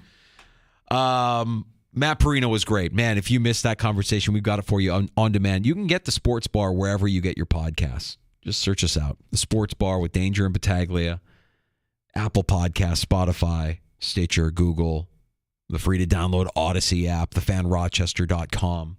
We've got our video stream up every day for you. You can watch the Sports Bar at The Fan Rochester on YouTube, at The Fan Rochester on Twitch. You know we sound our best if you're listening live inside the free-to-download Odyssey app. And, of course, we appreciate you listening on your smart device when you ask it to play 95.7 The Fan. Let's get to a round of shots, Gino. Yeah, a former Major League Baseball owner put Derek Jeter on blast. I actually am going to side with Jeter on this one. We could debate this story here. We also have, a ruling on the Angel Hernandez lawsuit against Major League Baseball. Angel Hernandez? Yeah, like, I don't want to give it away, but... Oh, that's good. Yeah. That's good. Angel Hernandez, you stink, and I don't like you! It's a very good piece of audio. That is like, mwah. The kid in the background makes it for me. That is a Philadelphia family right there. Fans of the Phillies. Screaming at Angel Hernandez. The thing in the video, too, you don't see the guy yelling. You just see a smiling Angel Hernandez as if to say, I know you're yelling at me, and I know you hate me, kind of going by. Also today, the deadline for the ACC. Is anybody else leaving here in college in football, basketball? All right, we'll get to that and more next. It's time for a round of shots here in the Sports Bar. It's Danger and Battaglia on the Fan Rochester. Odyssey has sports for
Rochester Sports Update. Testy practice for the Buffalo Bills today as linebacker Tyrell Dotson swung his helmet in one altercation. It was in a mix-up with Spencer Brown. Everyone's fine. Meanwhile, backup offensive tackle Brandon Shell today retired. It's the Bills and Steelers, 4 p.m. for our pregame coverage this Saturday here on The Fan Rochester. Anthony Richardson has been named the Colts starting quarterback for Week 1. Rochester Red Wings beginning a series tonight in Buffalo. Meanwhile, the Yankees looking to bounce back in Atlanta. The Orioles are in San Diego. The Mets hosting Pittsburgh. We have Nighthawks news on this Tuesday. The team re-signing goaltender Rylan Hartley. It's a 2-year deal. Sports is brought to you by GetMyPerks.com. Today, get half off a season pass to Stokey Farms. Get your fall fun today at GetMyPerks.com. Gene Battaglia, the sports leader, 95.7 FM and AM 950, The Fan Rochester. Pull up a stool and join us. 585-866-4FAN. 866-4326. The Sports Bar with Danger and Battaglia on the Sports Leader, 95.7 FM and AM 950, The Fan, Rochester. Back in the Sports Bar, time for a round of shots. Yeah, some of the stories we did not get to. How about the former owner of the Miami Marlins calling out Derek Jeter? Jeffrey Loria did an interview with the Miami Herald. He's still upset that Jeter removed the, I don't know what we call it, the sculpture that was in left field. Jeter came in and destroyed the ballpark. Destroying public art was a horrible thing to do. Oh, my God. Loria also voicing his displeasure that the walls were changed from green to blue and that the fish tanks behind home plate removed. Look, I don't get Loria's point. If you sell your home, do you have any right to complain on what color the new owners make it? I just think it shows you where his head is at. And maybe Jeter to that point as well. I mean, look, you're making these changes to the ballpark because you want it to feel like a ballpark and not an art exhibition, I guess. I think these owners, these billionaire owners, and their wives, they're aliens. Yeah, this was my legacy, and you ruined my... Okay. Jerry Jones set a template with the Cowboys stadium, and here's all this world class art and everything that's in the stadium. Like, we've created this palace, and now every billionaire owner wants that. And Jerry, by the way, genius that he is, has his company, helping build the Buffalo Bills stadium. Of course. The idea that he set the mark, the template for all these other billionaires to follow. You got to see what I have. I mean, what a showman, what a salesman. He's got all these other billionaires eating out of the palm of his hand, and now you're pissed off at Derek Jeter for tearing down a sculpture, for getting rid of fish tanks? If it was that important to you, maybe you could make that a condition of the sale. I don't know, and you didn't, so... The big old Francesa. So with Jeter now, because forgive me, I don't think we're going to bring him up again here in shots. Yeah, there's like this speculation that he's been kind of hanging out now. He doesn't have any association with the Marlins. So are they thinking that he would be the next GM if Cashman were to get blown out? That is what Yankee fans want. That is just speculation from WFAN that this could actually happen. The Yankees lose tonight. They're at 500. When has that worked? Former star comes in, has a modicum of success. I know Larry Bird came in, coached for a little bit, and had some success. Not with the Celtics, though. No. He won with the Pacers. Indiana, So, with your own team. Right. Like, it never worked with Magic and the Lakers. Well, I mean, he was always been a part of the Lakers in some capacity, but when he was the coach or when he was the... I'm gonna upset some people. Marv Levy as a GM was terrible. Not good. He was a terrible GM. Yeah.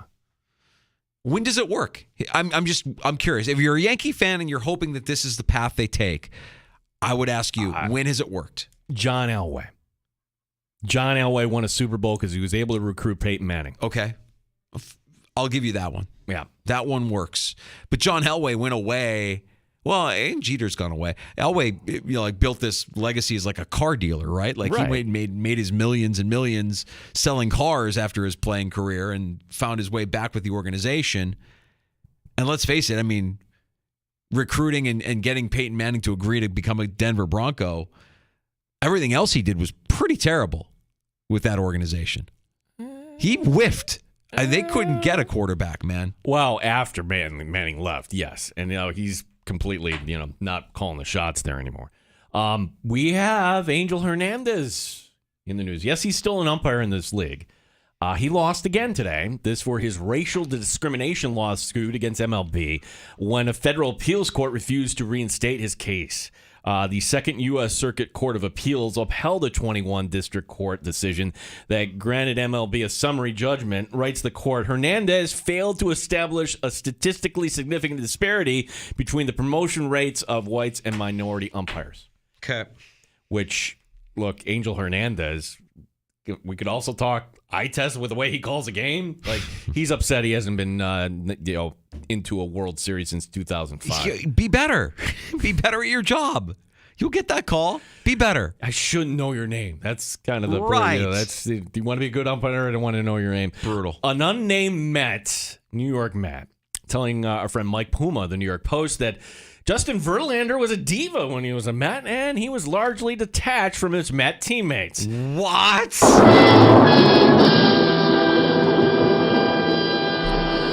Oh, there's more. That Verlander often complained about how the team's analytics department was inferior to the one he worked with in Houston. Nothing an employer loves more than hearing how inferior they are to the place where you worked at before. So Verlander couldn't let it go, where he thanked Met fans on X, formerly known as Twitter, quote, I'm sorry to hear that a staff member took offense to constructive criticism on how we could improve. Wish nothing but the Mets moving forward. Oh, my God. First of all, shocking. You mean to tell me a guy that's done what Verlander has done in his personal and professional life is going to come in and not be anything but a diva or largely detached? Do you see who he's married to? I'd be largely detached from every every facet of my life, knowing that Kate Upton is in the box watching me with every pitch. Yeah, like, come on. He was hurt at the beginning of the year, too. So kind of hard to be one of the guys if you're not around the first 2 months. Got pointing that out. I mean, he was a rumble pony, too. I think that's hilarious. I don't know what the Mets thought they were getting with him. Oh, he's a diva? You're kidding me. Shocking. Shocking that somebody with his accomplishments would come into the Mets and act like I'm better than you. That doesn't work in New York, by the way. You can't go in with that attitude. You have to remain humble, even though if you're Justin Verlander, you have no reason to be humble. You're the best thing going for that team, and it didn't work out. Can you imagine whoever's heading up their analytic department with the Mets like, Justin Verlander said mean things about me, and then I fell down the stairs and my shoes fell off. I don't like that, Justin Verlander. Mike Danger insists he's not one of the jerky boys. I am not. Today was the deadline for teams to notify the ACC if they intend to leave for 2024. And guess what happened to Florida State? Nothing. Oh, wait. You mean that their bullying of the ACC didn't account to anything? There was no Board of Trustees meeting putting this to a vote. Florida State had been complaining that they wanted a bigger share of the ACC media dollars. So did the conference just call their bluff, or is Florida State just getting their ducks in a row to bolt for next year? Well, if we know it's going to come down to the courts. So who's got the deeper pockets? Who's got the better lawyers? Not going to say that anything is possible, and nothing would surprise me. Yeah, eventually they're going to leave. Finally, as the San Francisco Giants were home last night, their play-by-play announcer, his name is Dave Fleming. He actually wasn't an announcer last night. He was the bat boy. Oh. What was this about? Punishment. Apparently, the Giants broadcast crew has a fantasy football league, and for whoever finished in last place, being the bat boy was going to be the punishment. Okay. I don't know. I mean, for a lot of people, that's a dream. That's not really a punishment. You're a 60-year-old man serving as a bat boy. There are a lot of people, grown adults, that just want to put on the uniform, Gene. They feel special when they put on the uniform. Okay. They honor the tradition of baseball, the privilege of being the bat boy. I hear the sarcasm dripping in your voice, and I know we're going to go with this next. Being a bat boy, you should not take that opportunity away from, I don't know, a boy, okay? That's what they are, bat boys or bat but a young girls, man. Young man or young woman. Like, you want to do that, and this is where you're going to mock me, like the fantasy camp. Oh, That would be totally normal. Totally normal for grown men to dress up in costumes, go out and play in a cornfield, and have a catch. Totally normal. Fantasy camp. I mean, everything about it screams normal. Nothing wrong with that. If they ever had a Chicago Blackhawks fantasy camp, you would be putting on the jersey. You would be going around. Nope. Would not. No. Look, if by chance I'm at a rink or a charity game or something like that, oh, hey, there's Eddie Belfour between the pipes. That would be cool. But I'm not signing up and spending my hard-earned money on fantasy camp for anything. I don't care who is there. Let me dress up in my costume and go out and have a catch in the cornfield, learn how to play the game. I'm an adult male, but I can do this still at this age. No. And look, I know that there are people listening who are like, I'd love to be a bat boy. That looks like it'd be a lot of fun. I don't know that that's really a punishment. Is it humiliating to be a bat boy as a grown man? The one story, I think we talked about this, where the last place finisher had to fly around the country and basically for 48 hours, just layovers in airports going from like Hartford to Florida to Dallas to LA to Vegas to Chicago all the way back. That's hell. That's over the top. So somebody booked him a flight around the country with the worst possible schedule. I don't remember this at all. No, but it was just him sitting in airports dealing with layovers over the course of a couple of days. Yeah. That's a punishment.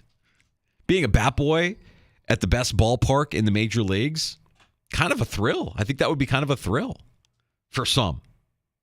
And then you take them to go to fantasy camp afterwards, and you have a good time. That's what the punishment should be. If you lose your fantasy football league, we're sending you off to fantasy camp. Oh, boy. Fantasy football, fantasy camp, we're all dorks. We are all just dorks. All right, we'll get to last call next in the sports bar. It's time for your calls at 585-866-4FAN. Back to the phones. Dangerous words. The most dangerous words in all of talk radio. 866-4326. We'll close up shop next in the sports bar. Danger and Battaglia on the Fan. Rochester. Baseball season heading into the backstretch. Get in on the action with FanDuel, America's #1 sportsbook. Mike Danger for FanDuel Sportsbook, the official partner of 95.7 The Fan. Right now, new customers get a no-sweat first bet up to $1,000. That's up to $1,000 back in bonus bets if your first bet doesn't win. Just go to FanDuel.com/Mike, M-I-K-E, to join today. Don't miss your chance to get a no-sweat first bet up to $1,000 when you join FanDuel today. Just go to FanDuel.com/Mike to sign up. FanDuel, official partner of Major League Baseball. Major League Baseball trademarks used with permission. 21 plus and physically present in New York. First online real money wager only. $10 deposit required. Refund issued as non-withdrawable bonus bets, which expire in 7 days. Restrictions apply. See full terms at FanDuel.com/sportsbook. For help with a gambling problem, call 1-877-8-HOPE-NY or text HOPE-NY 467-369. Odyssey has sports for every fan.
Battaglia on the sports leader, 95.7 FM and AM 950 The Fan, Rochester.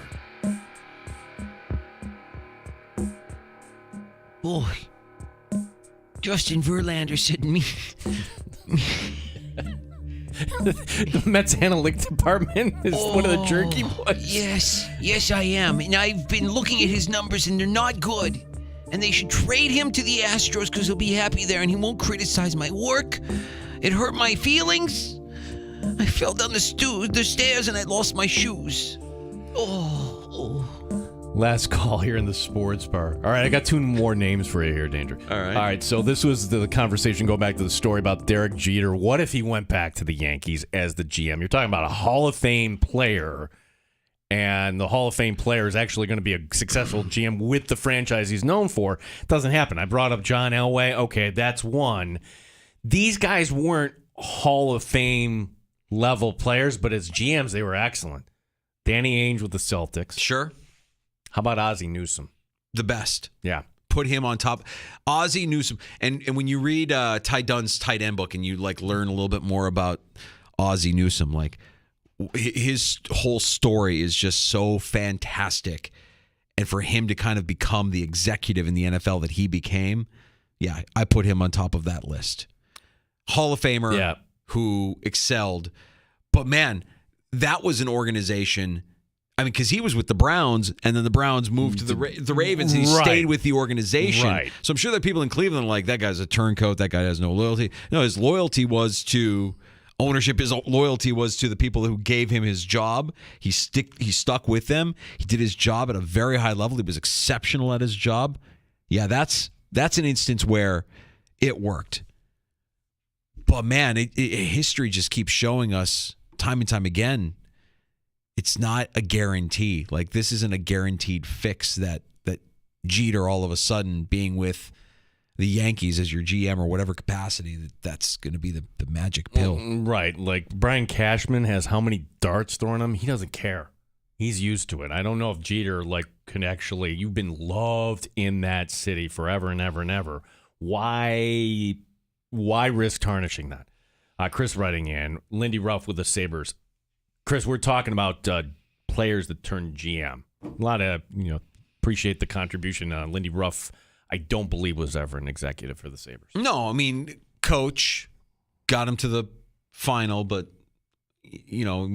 I expect when you talk about Ozzie Newsome, yeah, that's the guy.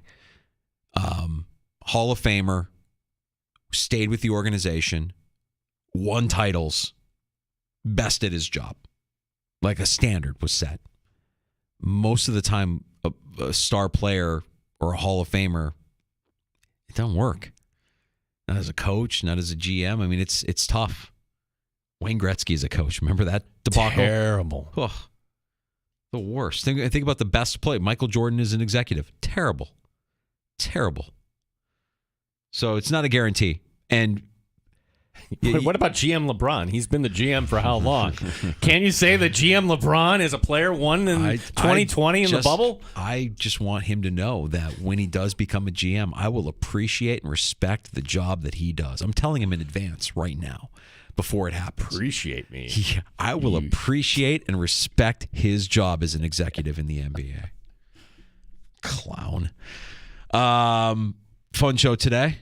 If you missed DA, Damon Mendelera, or Matt Perino, we've got those conversations available for you on demand wherever you get your podcast. Search out the Sports Bar. You can listen back anytime, anywhere, and the free to download Odyssey app as well. Follow the Sports Bar. You'll always be up to date on the latest updates and guest appearances here on the Sports Bar. Appreciate you checking us out on the video stream. We've got that up for you every day at the Fan Rochester on YouTube and on Twitch. You can subscribe to our channels there, like our channels there, follow along. And, of course, you can always pick us up on your smart device when you ask it to play 95.7 The Fan. Tomorrow, we get some winners. PJ Glass are going to be stopping by, the host of Send It In on BetQL. Who's in Ithaca? I'm like, PJ, you couldn't drive up an hour and a half extra, but it's not going to time out. But I think we're going to get PJ in studio at some point. Yeah, he's becoming one of our guys. We like PJ. And as long as PJ keeps giving us winners, we'll keep talking to him. He does a great job on the BetQL network inside the Odyssey app. You can listen to Send It In weekday afternoons. And PJ will be joining us tomorrow at his usual time, 3:25, to share some of his favorite plays tomorrow night's action in Major League Baseball. Insider Calls presented by BetMGM. Go check out all the latest lines today on the BetMGM app. Also, be sure to check out Send It In on BetQL for more PJ Glasser analysis. Search BetQL wherever you find your podcasts.